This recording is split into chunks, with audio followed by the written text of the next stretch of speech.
Halo semuanya, perkenalkan nama saya Putri Ardila dari kelas 2B Hukum Internasional.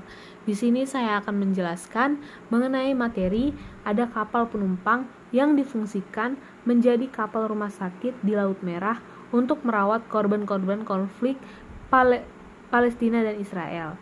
Kapal ini sendiri berbendera Turki dan merawat 500 warga Palestina. Pada malam 1 Juni 2022, kapal ini diserang oleh tentara Israel. Serangan ini menewaskan 20 kru yang berkebangsaan Turki dan Jerman. Pertanyaannya, kira-kira apakah negara Israel tersebut bisa dimintai pertanggungjawaban dan kemana yang akan diadili? Menurut saya, dari pertanyaan ini melibatkan hukum internasional dan yurisdiksi pengadilan internasional.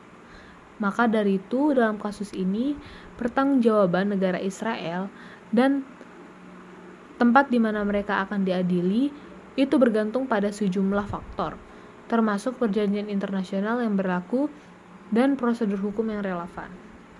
Jadi yang pertama, untuk pertanggungjawaban negara Israel dapat diminta pertanggungjawaban atas serangan terhadap kapal tersebut berdasarkan hukum internasional, terutama jika serangan tersebut dianggap sebagai pelanggaran hukum internasional seperti pelanggaran terhadap Konvensi Jenewa. Dan yang kedua, yurisdiksi pengadilan internasional. Jika kasus ini dianggap sebagai pelanggaran hukum internasional, maka negara Israel dapat diadili di pengadilan internasional seperti Mahkamah Internasional di Den Haag, Belanda. Pengadilan semacam itu akan menilai apakah Israel bertanggung jawab atas serangan tersebut. Dan yang ketiga, prosedur hukum. Prosedur hukumnya akan diterapkan dalam kasus ini yang akan melibatkan penyelidikan, pengumpulan bukti, persidangan, dan penentuan hukuman jika Israel dinyatakan bersalah atas serangan terhadap kapal tersebut. Dan Israel dapat diminta pertanggungjawaban atas serangan terhadap kapal tersebut dan dapat diadili di pengadilan internasional seperti Mahkamah Internasional di Den Haag. Maka dari itu, pada kapal penumpang yang difungsikan sebagai kapal rumah sakit Laut Merah untuk merawat korban-korban konflik Palestina dan Israel, pada 1 Juni 2022, serangan yang menewaskan 20 kru kapal yang berkebangsaan Turki dan Jerman dapat diadili dan dimintai pertanggungjawaban kepada Israel karena telah melakukan serangan kapal tersebut di pengadilan internasional seperti Mahkamah Internasional di Den Haag, Belanda. Lalu, prosedur hukumnya juga dapat diterapkan dalam kasus ini melibatkan penyelidikan, pengumpulan bukti, lalu persidangan dan penentuan hukuman. Jika Israel dinyatakan bersalah atas serangan terhadap kapal tersebut, maka dapat dikenakan sanksi. Lalu, berdasarkan hukum internasional, serangan tersebut dianggap sebagai pelanggaran hukum internasional seperti pelanggaran terhadap Konvensi Jenewa. Lalu kasus ini dianggap sebagai pelanggaran hukum internasional karena Israel dapat diadili di pengadilan internasional Mahkamah Internasional di Den Haag, Belanda. Dan Israel wajib mempertanggungjawabkan atas serangan tersebut jika terbukti bersalah.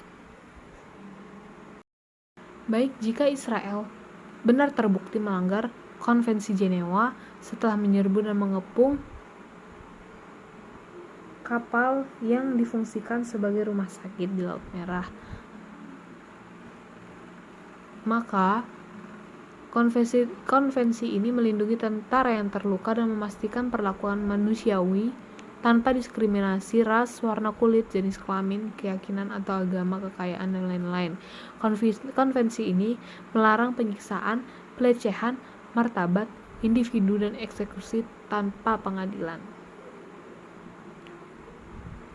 Sekjen PBB Antonio Guterres menyebut pembalasan Israel sebagai pelanggaran nyata terhadap hukum humaniter internasional yang ditegaskan oleh fakta bahwa menyerang sasaran sipil dan menggunakan senjata terlarang seperti fosfor putih merupakan pelanggaran terang-terangan terhadap ketentuan ini inti di bawah Konvensi Jenewa dan Konvensi Den Haag. Konvensi Jenewa pertama melindungi tentara yang terluka dan sakit di darat selama perang. Konvensi ini merupakan versi keempat yang diperbarui dari Konvensi Jenewa tentang orang yang terluka dan sakit setelah yang diadopsi pada tahun 1864, 1906, dan 1929. Konvensi ini memuat 64 pasal. Konferensi ini mengembangkan 4 konvensi yang disetujui di Jenewa pada tanggal 12 Agustus 1949. Dan yang pertama ada Konvensi Perbaikan Kondisi Anggota Angkatan Bersenjata yang terluka dan sakit di lapangan. Yang kedua, Konvensi Perbaikan Kondisi Tentara yang terluka dan sakit di lapangan. Konvensi Perbaikan Kondisi Tentara yang terluka dan sakit di lapangan. Konvensi Perbaikan Kondisi Korban Luka dan Sakit di Lapangan Kondisi Anggota Pasukan Bersenjata yang terluka, sakit, dan terdampar. Sekian pemaparan dan penjelasan dari saya, kurang lebihnya mohon maaf. Terima kasih.